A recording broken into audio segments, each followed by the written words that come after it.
What if I told you you could have the power of a 6 endurance charge discharge on demand without needing to generate charges and without that pesky 30% less ailment modifier?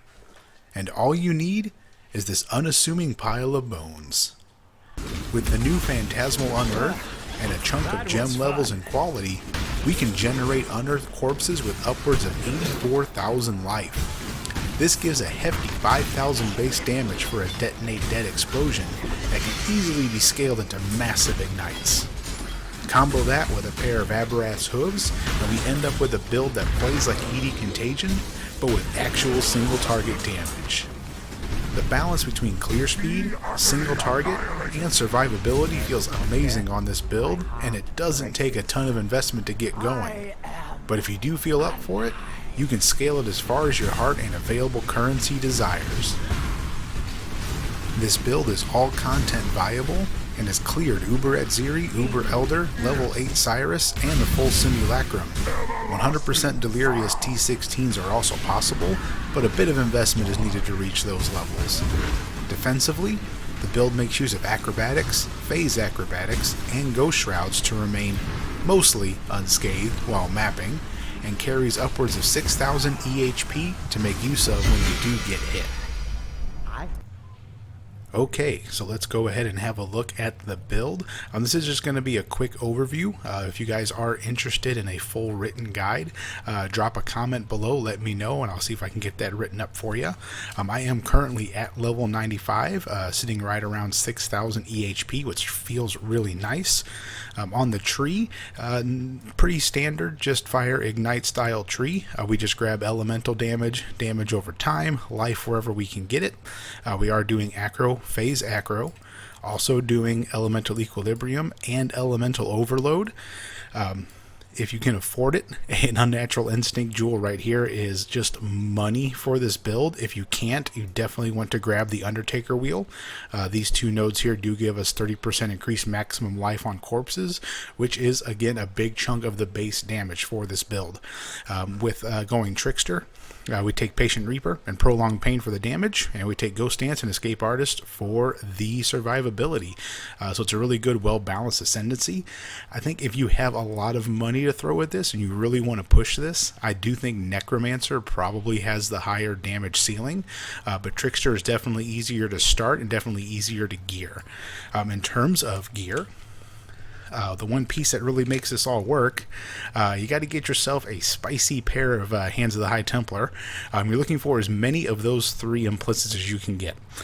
So +1 is the best to get. So if you're only going to settle for 2 of these mods, make sure one of them is a +1, and then you get one of the other +2s, because that +1 will impact your Enhance and your Empower. So with all 3 of those, and a couple wands that also have +1 to all physical spell skill gems, you can get all the way up to level 30 on your Unearth. Now there is diminishing returns at level 30. Level 30 gets a base level 90 corpse, but level 31 is also a base level 90 corpse. You have to get to level 32 to bump that up to 91. So shoot for 30. If you really want to push it higher than that, you can, but it's going to start to get pretty expensive. With the Unearth, again, we just link that with Empower and Enhance. That is all we're worried about, is driving up the levels and driving up the quality. We do use Malevolence. It's the best aura for the build. In terms of the actual Detonate Dead, we do link that with a bunch of burning supports, whatever you kind of feel like running. I'm currently running Ignite Proliferation, Deadly Ailments, Unbound Ailments, Swift Affliction, and Burning Damage. The Awakened versions of these are not needed, but again, just something else you can throw money at if you want to scale this higher.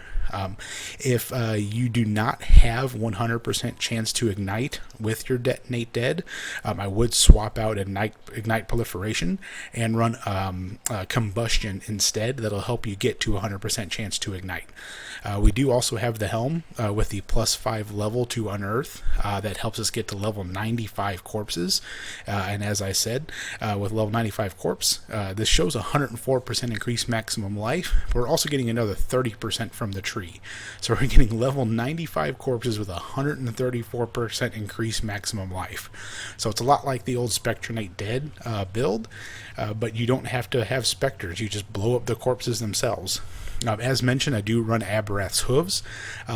Really the only mod on these boots is that when you kill an ignited enemy, inflict an equivalent ignite on each nearby enemy. That is what makes this build feel just amazing with clear. Everything else on there, yeah, it helps a little bit, but nothing here is really needed. If I'm doing a pure single target like Cyrus, for example, I will swap these boots out for a pair of Hunter boots with just a lot of life, some movement speed, and the faster ignite mod.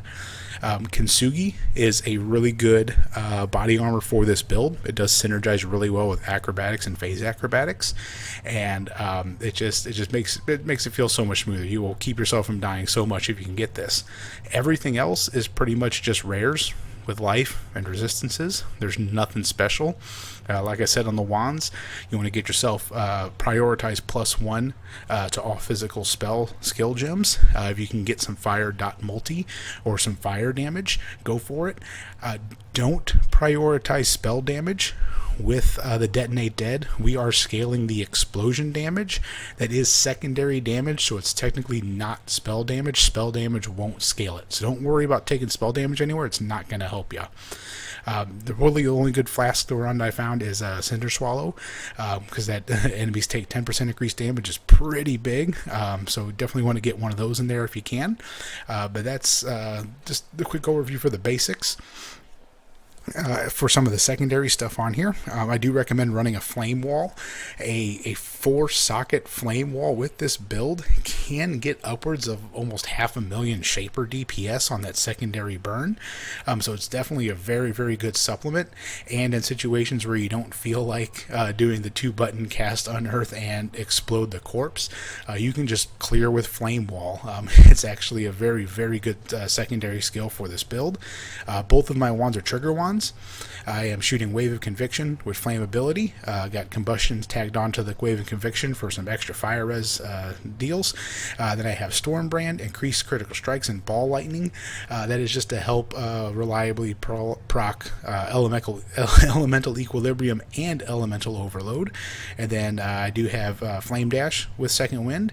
And I run Infernal Cry as well, just for the covers enemies and Ash mod on that Infernal Cry. It does help with the single target. And then with the rest of my mana, I run Skitterbots just for the shock. So that should cover everything. If you have any questions, please drop a comment below. Like I said, if you want a full written guide, if you're interested in digging in this a little bit deeper, just ask some questions. Let me know. I'll be happy to answer the questions, and hope everybody has a good one.